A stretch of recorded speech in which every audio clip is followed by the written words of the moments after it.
mas malaking misyon, mas malawak na paglilingkod sa bayan.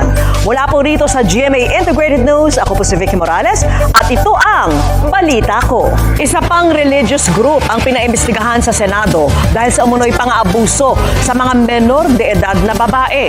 Yan po ang Kingdom of Jesus Christ ni Pastor Apollo Quibulor. Magpapakatotoo sa kanilang mandato at totoo ang hangad na makapaglingkod. Abiso po sa mga motorista ngayong Payday Friday, posibleng magdulot ng traffic ang paglilipat ng tunnel boring machine na gagamitin para sa Metro Manila Subway Project.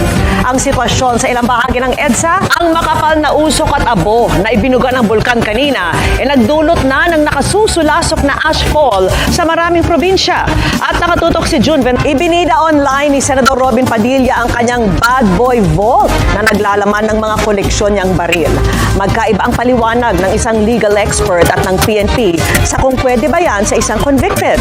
Nakatutok si Ngayon, makibalita naman tayo sa canvassing at posibleng proklamasyon sa mga nanalo ngayong araw.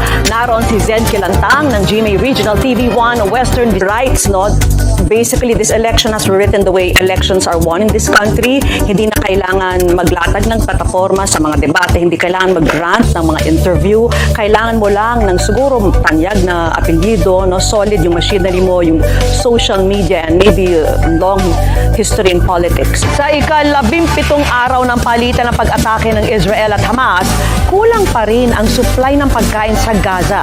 Kahit may pinapasok ng humanitarian aid sa border nito at ng Egypt, nasaksiyan mismo ng isang Pilipina ang agawan sa pagkain doon.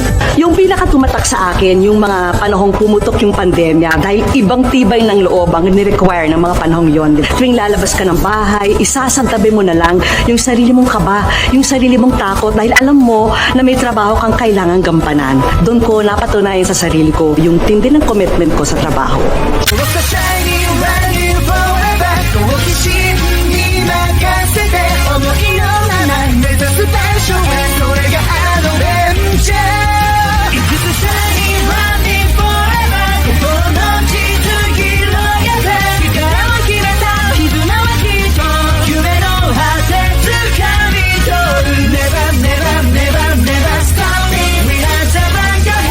Para sa GMA Integrated News, June Veneracion, nakatutok 24 oras.